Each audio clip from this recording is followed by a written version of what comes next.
आपने मुझे अभी तक सब्सक्राइब नहीं किया है तो सब्सक्राइब कर दीजिए, बेल आइकन घंटी को भी दबा दीजिए ताकि आपको नए से नए वीडियो देखने को मिल सकें। मकर संक्रांति।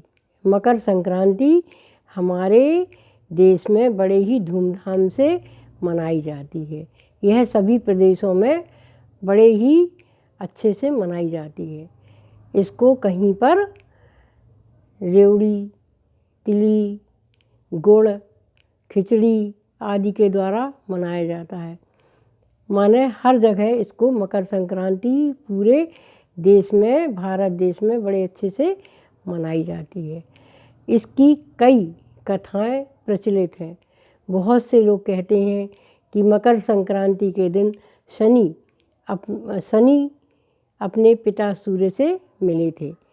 सूर्य भगवान अपने पुत्र से मिलने गए थे। कोई लोग कहते हैं कि हमारी मकर राशि में सूर्य प्रवेश करते हैं, इसीलिए इसको मकर संक्रांति कहते हैं। और कोई लोग कहते हैं कि इस दिन भागीरथ जी ने गंगा जी को पृथ्वी पर लाए थे और इसीलिए इसको हम मकर संक्रांति के रूप में मनाते हैं। इसलिए हम आज आपको एक ही कथा अभी सुना रहे हैं। हमारे राजा भागीरथ जी थे, उनके 60,000 पुरखे तरे नहीं थे, तो उनको बड़ी चिंता रहती थी। तो उन्होंने ऋषि मुनियों से सलाह की कि हमारे जो पुरखे हैं ये तरे नहीं हैं, इनका हम क्या करें। तो मुनियों ने कहा कि हे राजा शकर के वंशज भागीरथ जी, आप तपस्या कीजिए शंकर जी की। तो उन्होंने शंकर जी की तपस्या प्रारंभ कर दी।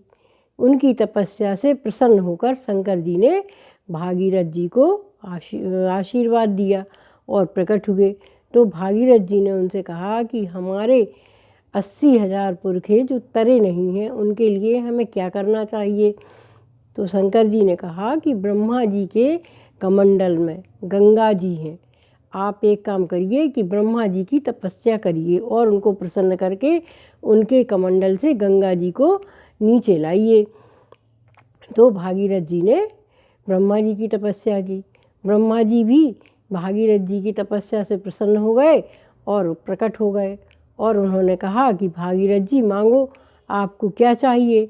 तो भागीरथ जी महाराज बोले कि आपके कमंडल में गंगा है, मैं गंगा को पृथ्वी पर लाना चाहता हूँ और अपने पुरखों को तारना चाहता हूँ। तो ब्रह्मा जी बोले, कहने लगे कि इतनी वेग से आएंगी गंगा जी, उनको कौन संभालेगा। तो उन्होंने कहा कि शंकर जी ने हमको आश्वासन दिया है कि हम गंगा को अपनी जटाओं में धारण कर लेंगे।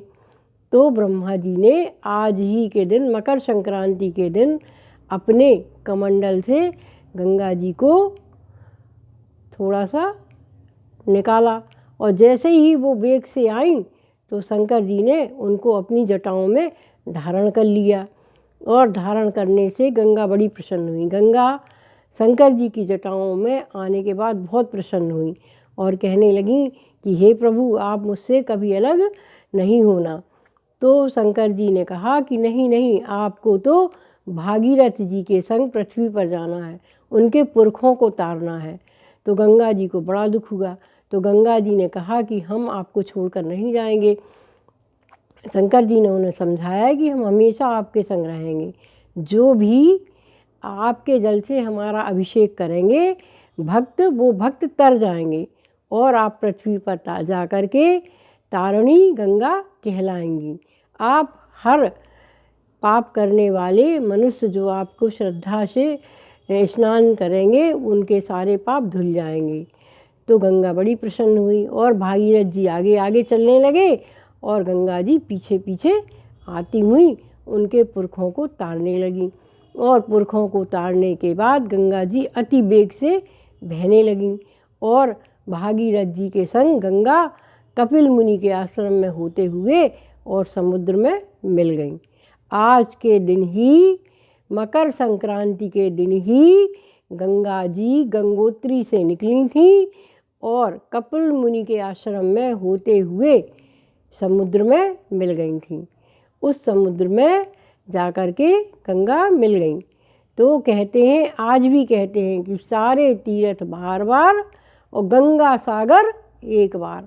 अगर आप गंगा सागर में एक बार बुड़की लगाते हैं तो आपकी मुक्ति तो निश्चित ही है।